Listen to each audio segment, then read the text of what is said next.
看到奶爸不顾危险近身照顾苏林，才明白熊猫和饲养员的双向奔赴有多感人。苏林，来救救他一下哈，帮他赶紧。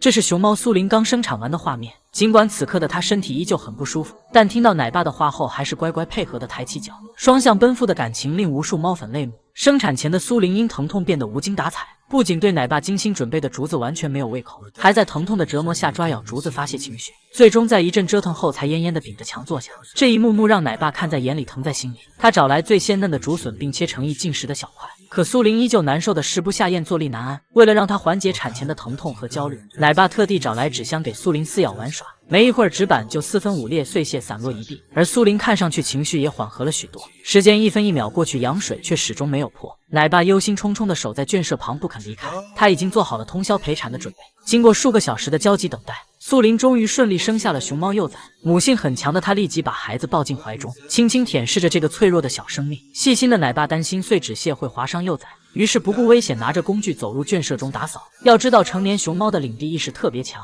尤其是刚生产完的熊猫妈妈，而苏林却边给孩子喂奶边配合着抬起脚，丝毫没有要攻击对方的意思。想必这就是他和奶爸之间的双向奔赴吧。随后奶爸小心翼翼地查看幼崽情况，却发现苏林依旧是痛苦的样子。经检查发现，原来她怀的竟是双胞胎。为了让苏林能够顺利产下第2胎，奶爸边安抚她边迅速取走怀里的大崽，而苏林也相信对方会照顾好自己的孩子。他不吵不闹，为接下来的生产做准备。经过长达5个半小时的痛苦挣扎后，苏林终于顺利产下了第2胎幼崽。因为熊猫妈妈很难同时照顾2只幼崽，于是奶爸决定将其中1只放在育幼箱中，和跟在苏林身边的幼崽定期交换。而在给幼崽取母乳补充营养的时候，满心信任奶爸的苏林也没有任何反抗。可见熊猫和饲养员之间从来都是双向奔赴，他们的感情也比我们看到的要深得多。眼前这只像充气小猪的熊猫幼崽，就是有着哪吒之称的晴晴。正常熊猫宝宝在妈妈肚子里待2个月就出生，而晴晴却足足待了11个月，所以她又被网友戏称为熊猫界的哪吒。因为晴晴的妈妈吉妮是北京户口，小家伙本该在2、3岁时回到北东，可中心特别稀罕这个哪吒宝宝，便提出用同样可爱的萌萌进行交换。于是晴晴就这样留在了四川。晴晴1岁多时遭遇汶川地震，塌方的山石直接掩盖了她的住所。心急如焚的奶爸们用石头砸穿墙壁，才在角落找到了瑟瑟发抖的晴晴。晴晴不仅有哪吒一样的坎坷经历，还有着如出一辙的火爆脾气。中心有位唐奶爸特别喜欢跟他开玩笑，会像哄小孩似的跟晴姐玩捡耳朵游戏。捡耳朵，捡了。但由于唐奶爸又嘴碎又手欠，把晴晴烦得不行，不停骂骂咧咧，感觉他就差开口说人话了。成年后的晴晴把自己吃的赶肉超男，1.5米的身高，290斤的体格子，老唐便好心给闺女制定了减肥计划。有次奶爸举着根勉强能塞牙缝的笋，像献宝似的请晴姐赏脸品尝。晴晴捏着迷你笋，扭头恶狠狠地盯着奶爸，随后直接抡圆了胳膊甩过去。吃到讨厌的胡萝卜，晴姐也会生闷气，不仅持续输出国粹，还直接上嘴咬奶爸。要不是老唐躲得快，估计就要工伤了。其实不光奶爸怕，晴姐相亲对象也怕，别的女熊相亲大多会被男熊连咬带踹，而晴姐不同，她直接反过来压制对方，不仅打跑了吴岗，就连脾气暴躁的卢黄也被她一顿输出揍得缩在墙角瑟瑟发抖。工作人员只好给晴姐动用科技手段，可即便生了孩子，她的脾气依旧火爆，不是把娃当拖把，就是来个原地抱摔。育娃理念主打的就是一个在挫折中成长，而闺女月亮也继承了父母的火爆脾气。宿舍的大铁门愣是被他砸得坑坑洼洼，甚至每天任务就是吃饭睡觉打奶妈。月亮脾气好吗？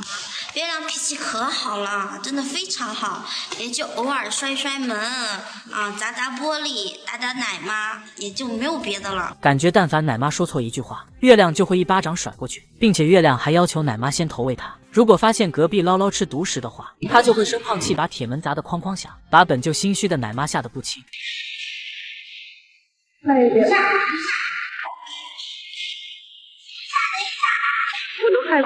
而晴姐的儿子晴天同样不好惹，虽然叫晴天，但却是其他小熊的阴天，靠超强武力值把小伙伴揍得嗷嗷叫，还因此被关了禁闭，被奶妈嘲笑。不得不说，熊猫圈最不能惹的家族，恐怕就是晴晴家族了吧。徐福记组合竟然谈崩了，果然被偏爱的总是有恃无恐。起因是这2天徐奶爸照顾了别的小熊，福宝闻到他身上的陌生气味后就吃醋了，原来熊熊竟不是奶爸唯一的宝贝。于是当徐奶爸呼唤福宝回家加餐时，闹脾气的小福故意扭头不搭理对方，哪怕奶爸嗓子都喊冒烟了也不为所动。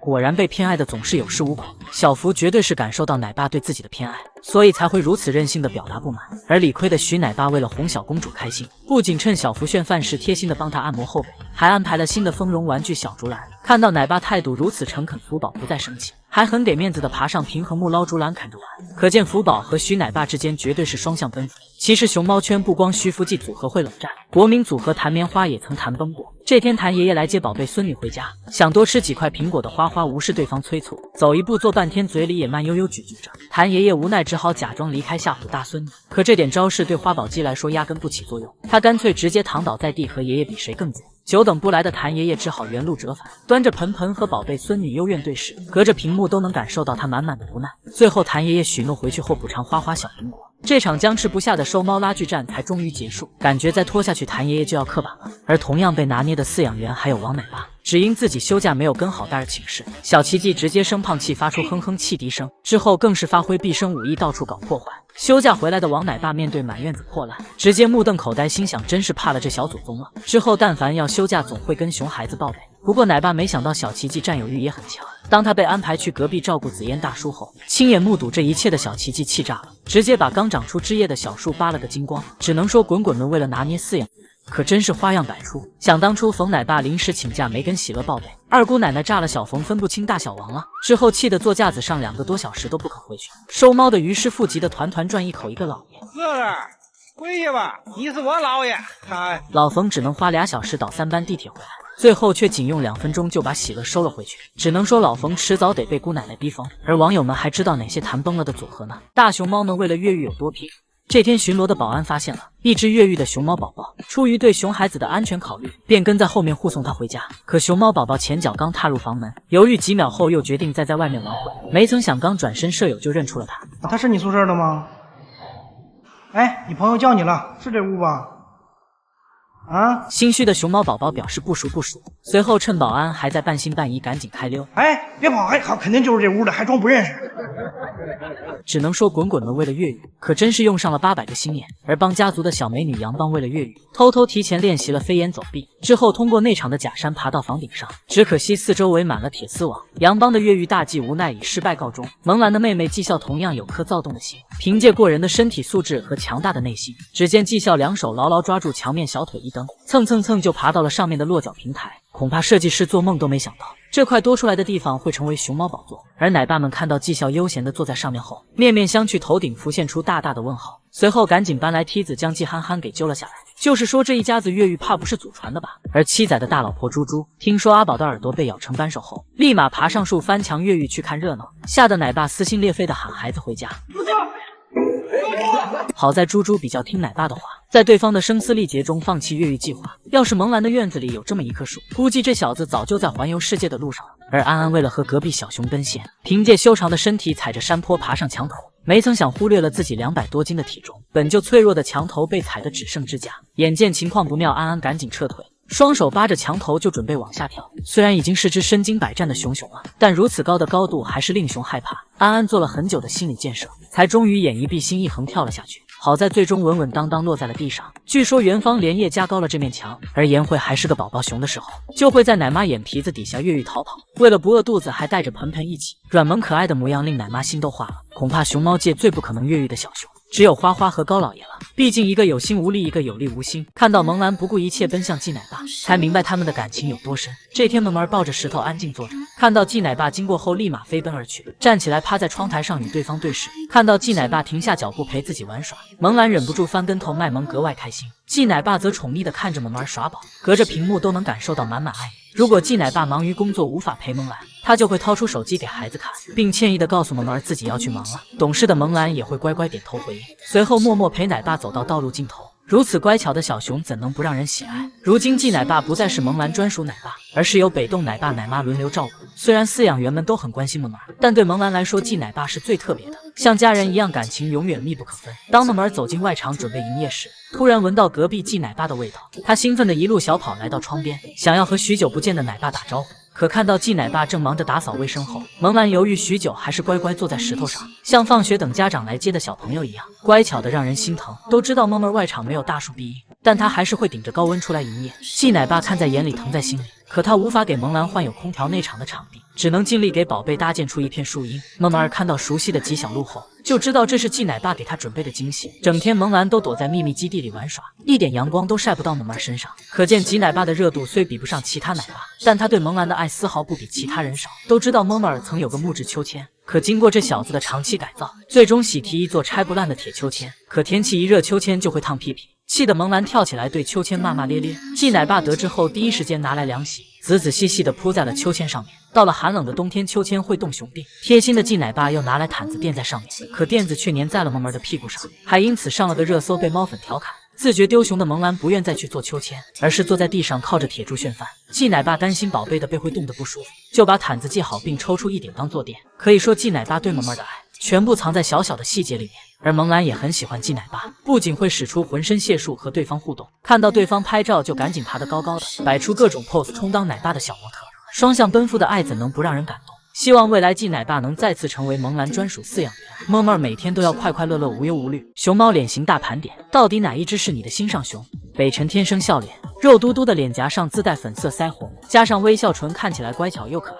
海英甜度超标，被誉为小甜包。虽然北辰外表软萌可爱，骨子里却是个实打实的战争贩子。其他同学全成了他的雌雄陪练，真不高兴天生臭脸，因为他腮帮子总是气鼓鼓的，再加上炯炯的黑眼圈，所以真不高兴，看上去真的不高兴。有网友说是因为这小子是战五渣，小时候老被郑生灵言他们夺笋，所以他也真的是高兴不起来。华萌萌天生囧囧脸，呀比囧囧囧，因为华萌萌脑门上长了一个旋，所以看上去囧囧的，像是受了天大的委屈。就算华萌萌嘴里吃着美味可口的竹子，但依旧是一副随时要哭出来的模样。据说奶爸也曾试图帮忙抚平，但奈何这个悬像焊在了脑门上似的，非但没有消失，还越来越明显了。灵言天生车座子脸，胖妍小年纪就长得一把年纪，看上去丑萌的别有一般滋味，尤其到了抽条尴尬期更车了。好在灵言为证明园长的眼光没错，每天除了花式整活就是酷干饭，愣是把自己从车座子吃成了大饼脸。花花天生狐狸脸，花花一出生起就迷晕万千猫粉，就连谭爷爷都忍不住夸大孙女。花花脸是好看，找这个嘛，找荷花公。哪个是荷花？这中间这个。小脸，小脸是荷花。你的看脸好。除了脸型尖尖像小狐狸外，花宝鸡还短胖炸毛没脖子，并且还自带一身蓬蓬公主裙，可盐可甜的性格更是惹人喜爱。甜甜仔天生平头，就是第一次见到如此平的小熊。朵朵间的距离打辆车都得100块，并且小家伙不仅平头还很车，很难不担心会变成像小将一样的一体。梅兰肉肉16:9宽屏大脸，谭爷爷曾说肉肉是最好认的小熊，肉嘟嘟的大脸倍儿格外显眼。不过别看肉肉300斤的体格，但他跳起舞来格外灵活。宠粉的肉肉在看到游客拍照时，还会爬到树上主动摆 pose。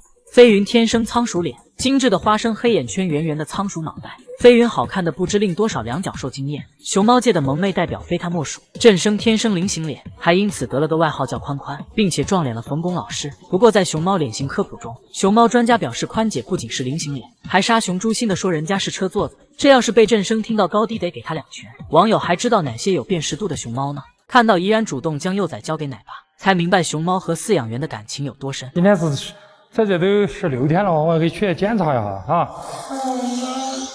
那去检查一下，做个体检啊。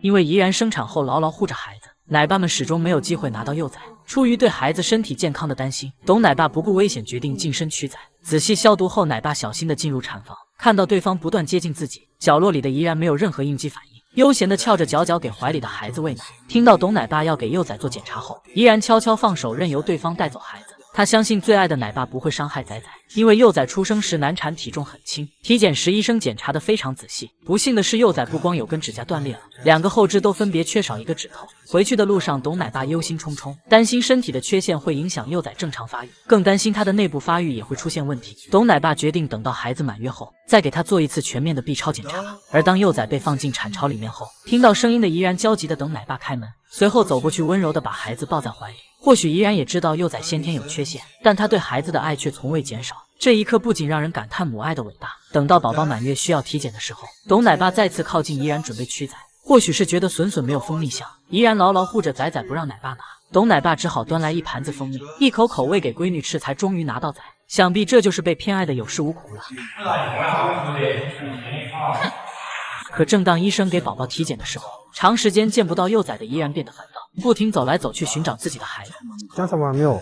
你那个依然早点有点凶了，不停的在闻到，不停的走动，不停的走，小崽崽。幸运的是，经过医生详细检查后，宝宝的发育情况并没有明显异常。奶爸惴惴不安的心这才落下，赶紧将他还给了等待已久的依然。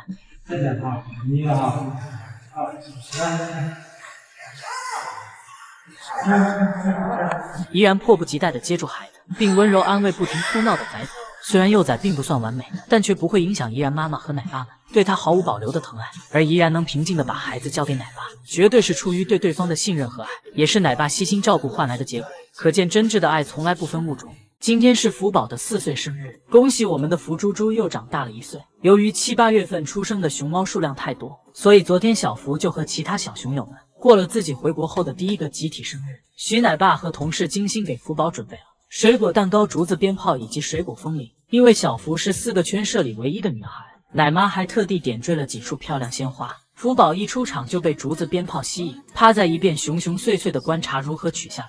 思考片刻后，他双手抱住竹鞭炮，使劲往下一拽，就成功到手。紧接着，福宝背靠大树啃了起来，吃了几口，感觉这玩意干巴巴的。他疑惑地拿起竹鞭炮左右闻了闻，随后丢掉难吃扣小徐大鸡腿。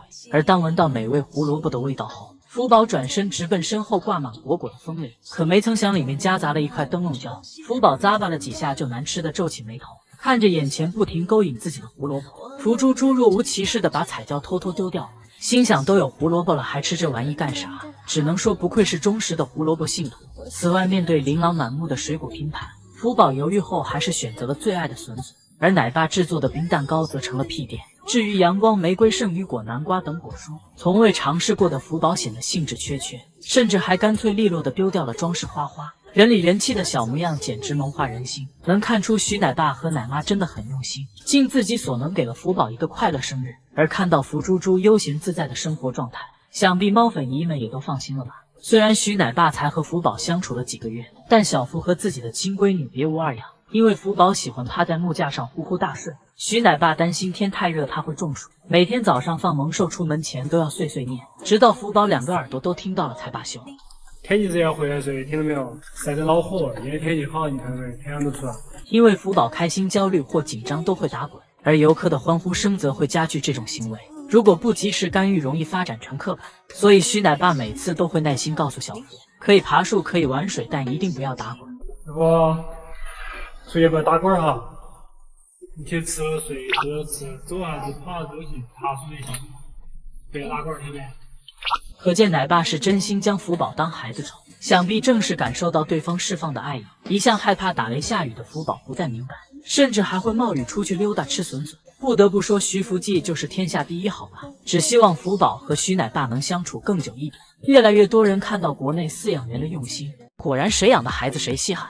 每位饲养员都觉得自家闺女最完美。最近我给她概括一个叫做捣蛋小淑女，因为她确实比较乖，也比较温顺，然后吃东西那些感觉还挺爱干净的淑女。一听到徐奶爸夸小福爱干净，脑海里全是他那被青团轰过的闺房。果然爱熊熊就要爱他的一切。徐奶爸不愧是福猪猪的头号粉丝，而华丽心安的奶爸就更绝了。尽管闺女一定知大屏幕装不下，可奶爸强行辩解这是标准大美熊体重，甚至还边顺口溜将闺女夸上了天。肤白貌美大长腿，我是心安我最美。华丽宝宝的话是温柔善良又大气，优雅高贵小华丽啊。果然爱是常觉得亏欠，甚至还觉得喂少了。当有网友调侃华丽腿短的时候，护犊子的奶爸当即表示哪里短了，加上他嘴里的1.8米分明是2米嘛。我们的宝宝的腿其实被我们的竹笋挡住了，实际上我们宝宝的腿真的是超级长啊，超级长，跟这个竹笋就差不多啊。虽然冯奶爸经常和喜乐相爱相杀，但夸起自家闺女来丝毫不带含糊，言语间满满的炫耀和喜爱。真的是特别尊。当时我记得张生养过好多熊猫，他见到喜乐第一眼印象就是嚯，这猫真漂亮，相当白，然后长得那种小鸟眼睛，家族遗传好。哇塞！此外，连洞洞主萌妹飞云也同样被奶爸放在心尖尖上，哪怕飞云只留给对方一个背影，奶爸也逮着机会就是一顿夸。要定死地儿了，多好！当萌妹不小心把额头蹭脏后，奶爸更是给闺女夸成了花。哎呦我的妈呀，它这个算花了呢，好看了呀！哎呀，好看好看！哎呀，哎呀，好看好看！好看好看！哎呀，就2米啊，就2米！这下终于明白为何飞云14岁了，人跟个宝宝熊一样甜美可爱。毕竟换谁天天听赞美都能保持年轻。而影后萌萌身为徐老爷亲闺女，在对方眼中简直是完美无缺的熊熊。萌兰懂事是因为她的妈妈是萌萌，萌宝萌玉好看也是因为妈妈生得好。一会儿大家再去亚运馆看见萌萌了，他的妈妈长得又白又圆的，长得又白又圆的，脑袋大大的圆圆的。可以说徐老爷妥妥的女儿奴，甚至不惜拉踩当时还是女娃的美兰。放话萌萌才是最好看的大熊猫，就是不知美兰变自家女婿后，徐老爷的天会不会都塌了？而谭爷爷身为花花的头号粉丝，不仅自己掏出手机疯狂拍孙女，还拼命推荐游客拍最好看的花花。一个嘛，这荷花一个嘛。那个是荷花，这上面这个。小的啊，小的是荷花。你们看脸好看是不是？谭爷爷嘴上说对熊猫一视同仁，可当他提到花花后，脸上的笑意完全抑制不住。长得特别好看，要好看一些嘛。它头比较圆，又说不得脖子，看到它个脸型都要比较好看一些。还有一个它的性格，走路又比较慢，吃东西也比较慢。就是说谭爷爷这彩虹屁吹的，搁谁都得迷糊。别看肉肉体重直飙300斤，可她在奶爸心里永远是大美女。肉肉她长得很漂亮，脸盘子大，作为熊猫来说的话是一个美女。言论的飘摇进一个你刷换，你可以会喜欢她一些。果然自己养的熊猫自己夸，就是夸上天都不为过，很难不担心这些奶爸聚集在一块，会为谁家孩子更漂亮而打起来。女明星花花再现鬼脸名场面，原来小家伙真的是等比例放大的可爱。这天花花正在秋千上悠闲玩耍，叶子看到后以强硬姿态急走姐姐，还嚣张的一脚蹬在花宝鸡脸上。花花自觉打不过，只能被迫让位，随后骂骂咧咧地爬上木床。可他越想越气，和叶子隔空 battle， 结果被对方一口咬住了脑门。于是等叶子玩累了进入梦乡后，花花气哼哼地朝对方做鬼脸，再现小时候的搞怪名场面。可惜叶子睡得跟小猪似的没看到，整蛊失败的花花只好悻悻放手，嘴里念念叨叨这次就饶过你了。就是说花花怕不是吃可爱多长大的吧。自从花叶姐妹有了空调办公室，不用营业的两熊彻底抛弃偶像包袱，每天不是你弱我就是我压你。明明有好几张小床可以睡觉，可姐妹俩硬是相中同一张床，互不相让，最后被挤到角落里的花宝鸡越想越气，扭头想咬妹妹没咬到，还想再来一口。待宰多年的叶子不慌不忙，只是翘起脚脚就成功压制住花花。只能说要不是空调房里安装了监控，粉丝绝对想不到花花竟如此活泼。午休时间，叶子四仰八叉的睡着了，可花花一沾上床板就感觉浑身难受，从床头孤勇到床尾，再从床尾孤勇到床头，这在幼儿园是要被叫出去罚站的程度。然而花宝鸡都团成了球，仍没找到睡意，最后只好委屈巴巴来找妹妹贴贴求安慰。而迷迷糊糊的叶子也不忘安慰姐姐，或许花花就是因睡眠不足而身高1米吧。要知道花宝鸡打小就是午休战神，整个基地的200多只小熊都在睡午觉，只有花花仍精力旺盛，没有丝毫睡意，要么啃自己的手，要么躺着吃笋笋。并且那时的他体型比其他小熊大1圈，简直就是幼儿园里行走的霸王花。淘气起来不是扒拉那个姐姐，就是压住这个小弟弟。不过当花花发现别的小熊都在长大，而自己却还在原地踏步时，他立马变乖，心想识时务者为俊杰。虽然花花经常被土匪头子夺笋，而谭爷爷就给宝贝孙女开小灶补上，但他心里其实鬼精的。只见花花边吃窝头边瞥向艾灸，发现对方有想抢食的念头，立马将整块窝头全都塞进嘴里，心想就算拿也得恶心死你。看到对方转头才放心吐出来继续吃。就是说花花其实是个小熊精吧，也难怪能获得众多姨姨的喜爱。国宝大熊猫过生日有多热闹？昨天是大熊猫银科的15岁生日，临沂动物园特地为其举办了盛大 party， 不仅两脚兽有美味的生日蛋糕吃，主角银科也有满是鲜花的水果蛋糕，能看出奶爸奶妈是真的很用心。场馆内不仅有象征岁岁平安的麦穗，还有福气满满的祈福树及手绘画，兽医院还特意赠送了迫击炮以及炮台，就是说这在整个熊猫界都相当炸裂。小寿星银科则头戴生日皇冠，一边乖乖吃着奶爸投喂的胡萝卜，一边听着对方献唱生日歌。祝你银科生日快乐，祝你银科生日快乐。就是说如此真诚暖心的饲养员，谁还敢说临沂动物园对银科不好？而和银科同一天过生的还有八仔。金主爸爸滴滴从月初就开始忙活，放出了八仔的许多绝美直拍，并给熊孩子准备了豪华生日宴。就是说这精致程度，两脚兽都羡慕。柳州动物园的鼠灵过17岁生日时，心灵手巧的饲养员用竹子制作了竹舟，还在案板上摆了荷花以及各种水果。而看到阳光玫瑰以及榴莲的那一刻，依依羡慕的口水从嘴角流了出来。如果说熊猫界最热闹的一天，当属3大顶流同时过生日。猫粉们为了给花花叶子过4岁生日，前一天下午3点就开始排队，并贴心准备了花叶姐妹的生日蛋糕。第二天早上，熊猫基地还没开园时，外面就排满了一眼望不到头的队伍。就是说，这排面放在整个熊猫界也相当炸裂。而萌兰的亲妈粉则斥巨资在西直门站内连续1周投屏萌萌的生日应援海报。就连基地都连夜为3太子送上了生日贺礼，并且粉丝也同样提前数个小时来排队。天还没亮，北洞门口就围满了不少人。与花叶姐妹的水果冰蛋糕不同，么么的是小萌兰造型的窝头蛋糕。此外，前几日虫洞兰香过了22岁生日，一大早馆长和外公就将蛋糕抬了出来。结果兰香左翻翻右看看，愣是没找到，感觉懒贵妃1年的活动量都搭进去了。最终在馆长撕心裂肺的指引下，兰香才终于吃上心心念念的大蛋糕。要说熊猫圈最豪的动物园当属长隆，毕竟去年萌帅酷3胞胎过生日时，不仅准备了盛大嘉年华，还有广告大屏应援，生日周边更是统统安排上。萌萌坐在公主床里享用4层大蛋糕，而帅帅则在主题茶馆坐在龙舟宝座上，悠哉吃着比熊还高的5层大蛋糕。酷酷就更厉害了，直接得了辆价值30万的小火车。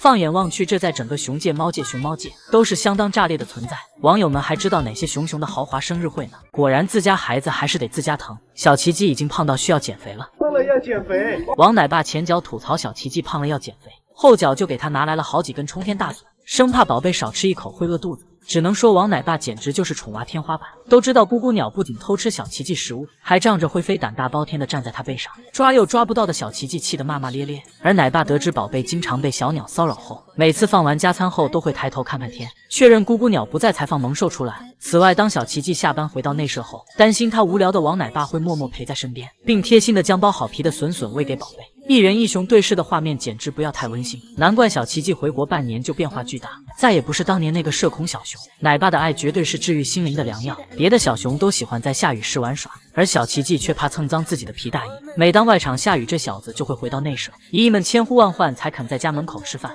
甚至还举高脚脚，生怕毛靴被弄脏。如此调皮可爱，真的很想弱一把。都知道如今小奇迹痴迷拆家，以至于王奶爸明明是熊猫饲养员，却硬生生变成护林员，整天植树。甚至小奇迹还学会提前侦察敌情，踩着鬼鬼祟祟的步伐来到窗口前张望，确认奶爸不再，立马欢呼雀跃地扑在草地上，像解开封印的癫猫一样全场奔跑翻跟头。而王奶爸担心宝贝玩得太嗨会中暑，特地在小奇迹拆家必经路线上摆满了各种宝贝喜欢吃的小零食，吃上瘾的小奇迹完全忘了拆家念头。对此他表示识时务者为俊杰，果然应了那句话，知子莫若父。尽管调皮的小奇迹经常拿捏自己，但奶爸仍像对亲生孩子那样照顾他。别熊有的超大号笋笋，自家孩子也得有，于是给他扛来一根史诗级超级大长笋，感觉这玩意看一眼就已经饱了。此外，下班后奶爸也不会立马离开，而是远远眺望孩子是否有在好好吃饭，看了一眼又一眼才放心转身离开。隔着屏幕都能感受到奶爸满满的爱意，只希望宝贝未来熊生都健康幸福。王奇迹组合长长久久，快乐无边。华丽心安活成了所有大熊猫的梦想，不仅拥有3.5万亩竹林实现自给自足，还有夹子音奶爸侍奉左右狂吹彩虹屁。心肝宝贝，你啥时候回去呀？心安啦，心安，宝贝，起床啦！好家伙，这声音都快把蚊子夹死了。不知道的还以为奶爸去泰国进修过，心安则一脸生无可恋的瘫在地上，实在不耐烦了就小脚一蹬逃得远远的，仿佛在说谁来把这个死夹子拖走。而奶爸不仅用夹子音哄闺女开心，还会挑拨姐妹俩之间的关系。这天奶爸偷心安的笋拿给华丽吃，嘴里还念叨着自己最爱华丽丽。我从心安那边薅过来给你吃的啊，这个不要怪我不爱你啊，奶爸说最爱你，那必须得做到，对不对？然而心安发现笋笋数量不对后，心虚的奶爸立马换上另一副面孔，大声告状是华丽干的坏事。还剩4根笋啊，是华丽偷的啊！我们等会儿去找华丽报仇啊！可见儿女不和多半是老人无德。当奶爸用夹子音哄心安起床回家时，能明显看到华丽眼神中带着杀气，感觉奶爸心虚的声音都抖了。他一直看着我们。而当奶爸架着手机给心安开直播时，他疯狂夸闺女肤白貌美大长腿，不像华丽街溜子一样身上造的黢黑。隔壁华丽就趴在围墙边死死盯着看，隔着屏幕都能感受到他内心的愤怒。好臭奶爸两头骗熊是吧？为了报复华丽，扭头就去吃草卖惨，暗暗发誓今天必须把奶爸给挂网上。吓得饲养员赶紧求饶哄闺女开心。我说他坏话，他想把我挂，他想让我挂网上是吧？啊，宝贝儿，是你，下次我还不能说你喽。对不对？而奶爸也因骗熊太多露馅了，原本正在夸心安是自己最爱的宝贝，结果嘴一秃噜，脱口而出华丽的名字。奶爸最喜欢你了啊！奶爸最喜欢你啊！奶爸超喜欢心安宝贝的啊！小熊叫啥名字啊？我们猫猫叫华丽。正酷酷炫损的心安听到后，震惊的直接瞪大双眼望向奶爸。你看着我的眼睛再说一遍。果然男人的嘴骗熊的鬼。不过奶爸对熊孩子也是真的好。当直播间网友质疑宝贝太胖时，奶爸诡辩这是穿了好看的蓬蓬裙，主打天塌下来也有他的嘴顶着。咱们穿了好看的蓬蓬裙啊，蓬蓬裙肯定要遮住一点腿呀。你看这边是马甲线、腰线啊，这边。然后这边是大长腿，只能说灵岩奶爸是命运难杀，而华丽心安的奶爸是嘴硬男主。熊猫脸型大盘点，到底哪一只是你的心上熊？北辰天生笑脸，肉嘟嘟的脸颊上自带粉色腮红，加上微笑唇，看起来乖巧又可爱。海鹰甜度超标，被誉为小甜包。虽然北辰外表软萌可爱，骨子里却是个实打实的战争贩子。其他同学全成了他的雌雄陪练，真不高兴天生臭脸，因为他腮帮子总是气鼓鼓的，再加上炯炯的黑眼圈，所以真不高兴，看上去真的不高兴。有网友说是因为这小子是战五渣，小时候老被郑生灵岩他们夺笋，所以他也真的是高兴不起来。华萌萌天生囧囧脸，呀比囧囧囧，因为华萌萌脑门上长了一个旋，所以看上去囧囧的，像是受了天大的委屈。就算华萌萌嘴里吃着美味可口的竹子，但依旧是一副随时要哭出来的模样。据说奶爸也曾试图帮忙抚平，但奈何这个悬像焊在了脑门上似的，非但没有消失，还越来越明显了。灵岩天生车座子脸，胖妍小年纪就长得一把年纪，看上去丑萌的别有一般滋味。尤其到了抽条尴尬期更车了。好在灵岩为证明园长的眼光没错，每天除了花式整活就是酷酷干饭，愣是把自己从车座子吃成了大饼脸。花花天生狐狸脸，花花一出生起就迷晕万千猫粉，就连谭爷爷都忍不住夸大孙女。花花脸是好看，找这一个嘛，找荷花一个嘛。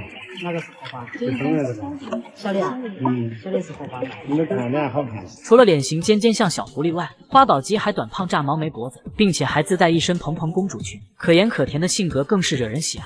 甜甜仔天生平头，就是第一次见到如此平的小熊。朵朵间的距离打辆车都得100块，并且小家伙不仅平头还很车，很难不担心会变成像小将一样的一体。梅兰肉肉16:9宽平大脸，谭爷爷曾说肉肉是最好认的小熊，肉嘟嘟的大脸倍儿格外显眼。不过别看肉肉300斤的体格，但他跳起舞来格外灵活。宠粉的肉肉在看到游客拍照时，还会爬到树上主动摆 pose。飞云天生仓鼠脸，精致的花生黑眼圈，圆圆的仓鼠脑袋。飞云好看的不知令多少两脚兽惊艳，熊猫界的萌妹代表非她莫属。振生天生菱形脸，还因此得了个外号叫宽宽，并且撞脸了冯巩老师。不过在熊猫脸型科普中，熊猫专家表示宽姐不仅是菱形脸，还杀熊诛心的说人家是车座子。这要是被振生听到高低得给他2拳。网友还知道哪些有辨识度的熊猫呢？